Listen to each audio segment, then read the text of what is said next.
O que é a evolução e qual é a sua importância na biologia? A evolução é uma teoria científica fundamental que não apenas explica a diversidade da vida na Terra, mas também influencia positivamente em muitos aspectos da pesquisa biológica, da medicina e a conservação ambiental. É uma parte essencial da biologia e um ótimo meio para a compreensão da vida e da natureza. A teoria da evolução é sustentada por uma ampla gama de evidências provenientes de várias disciplinas científicas. Aqui abaixo estão algumas das principais evidências que apoiam a teoria da evolução. Temos os registros fósseis, que mostram uma progressão de formas de vida ao longo do tempo. Entre eles, temos uma série de fósseis de cavalos e as transições de peixes para anfíbios e répteis. Temos as homologias moleculares, que é a comparação de sequências de DNA, RNA e proteínas entre diferentes espécies que revelam semelhanças e refletem a ancestralidade comum. Os vestígios de órgãos vestigiais. Muitos organismos possuem essas estruturas que não têm função aparente em suas formas atuais, mas que têm funções claras em seus ancestrais.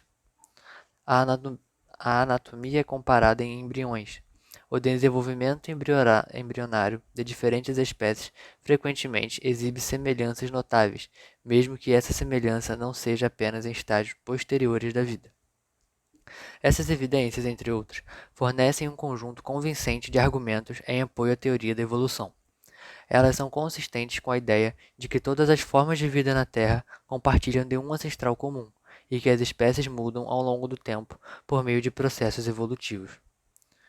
Charles Darwin foi um naturalista britânico que desempenhou um papel fundamental no desenvolvimento da teoria da evolução.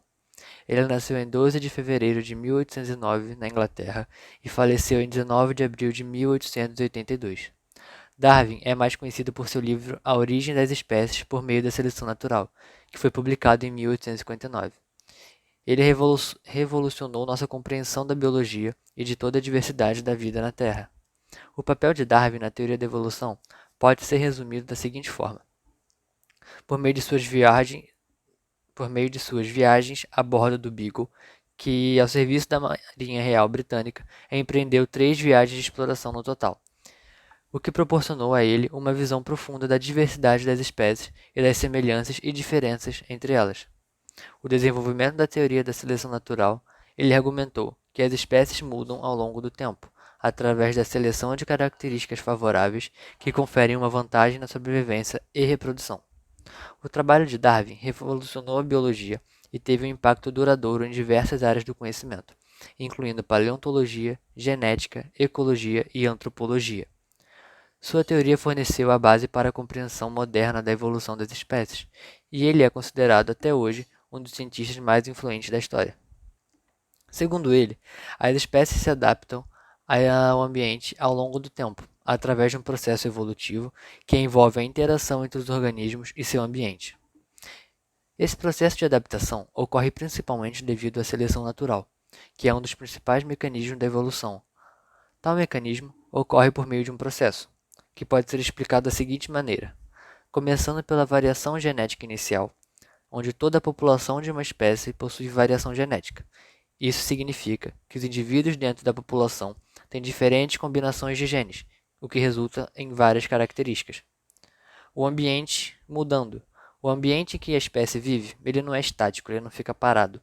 Ele está sujeito a mudanças ao longo do tempo, devido a fatores como alterações climáticas, disponibilidade de alimentos, pressões e predações com outras espécies.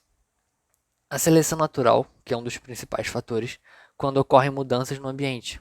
Algumas características genéticas individuais que podem conferir uma vantagem ou desvantagem adaptativa aos organismos.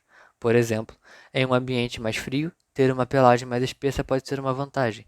Em um ambiente com predadores ágeis, a velocidade de corrida pode ser uma vantagem.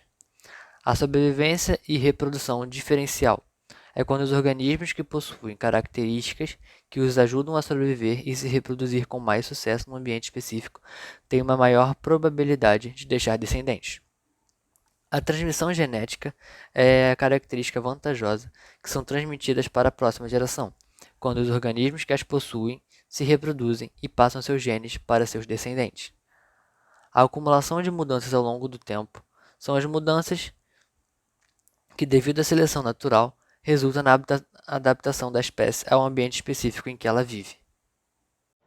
A microevolução é uma escala de tempo relativamente curta, geralmente dentro de algumas gerações. Alterações nas frequências alélicas envolvem mudanças nas frequências dos alelos, variantes de genes, em populações ao longo do tempo. Fatores de seleção: os principais mecanismos de microevolução incluem a seleção natural, a deriva genética, a migração e a mutação. Resultados observáveis são as mudanças causadas pela microevolução, geralmente são observáveis em populações de organismos. Ela está relacionada à variação em características individuais, como tamanho, cor, comportamento e resistência. A microevolução não resulta na formação de novas espécies, mas sim na adaptação e na mudança das populações existentes. A macroevolução ocorre em escalas de tempo muito mais longas, geralmente em milhões de anos. Especiação, que envolve a origem de novas espécies a partir de espécies ancestrais. Mudanças drásticas, os eventos macroevolutivos resultam em mudanças drásticas nas características das espécies ao longo do tempo, incluindo novas características morfológicas, fisiológicas e genéticas. Resultados observáveis em escalas geológicas são os registros fósseis em padrões de diversificações de espécies ao longo de milhões de anos. A macroevolução é responsável pela origem de novas espécies e pela diversidade da vida na Terra. Existem vários exemplos notáveis de evolução em ação que demonstram como as populações de organismos podem mudar ao longo do tempo. Alguns desses exemplos incluem a resistência a antibióticos, a resistência a antibióticos é um exemplo clássico de evolução em ação, quando os antibióticos são causados para tratar infecções bacterianas. Algumas bactérias podem desenvolver mutações que as tornam resistentes aos antibióticos. Essas bactérias resistentes sobrevivem e se reproduzem, aumentando a frequência de alelos de resistência na população bacteriana, e isso tem levado ao surgimento de superbactérias resistentes a múltiplos antibióticos, o que representa um desafio significativo para a medicina moderna. Evolução de resistência em insetos e pragas. Muitos insetos e pragas desenvolveram resistência a pesticidas ao longo do tempo. Isso ocorre porque os indivíduos resistentes sobrevivem à exposição aos pesticidas e passam seus genes de resistência para a próxima geração. Consequentemente, os pesticidas se tornam menos eficazes e novas estratégias de controle de pragas precisam ser desenvolvidas. O que é a simbiose? É a relação de coexistência que se estabelece entre dois indivíduos de diferentes espécies para a obtenção de um benefício. As relações simbióticas têm sua importância no meio ambiente por permitirem a sobrevivência de muitas espécies. Numa relação simbiótica, o maior é chamado de hospedeiro, enquanto o menor de simbionte.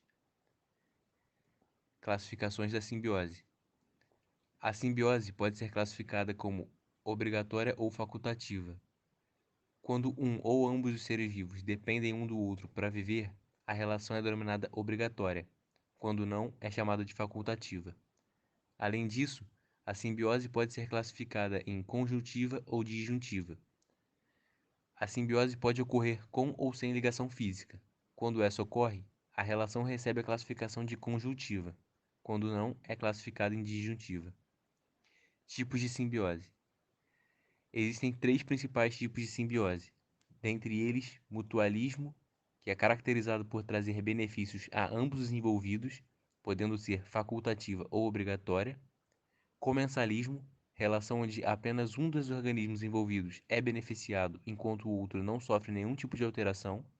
E parasitismo, numa relação onde apenas um dos organismos é beneficiado ao mesmo tempo em que o outro é prejudicado.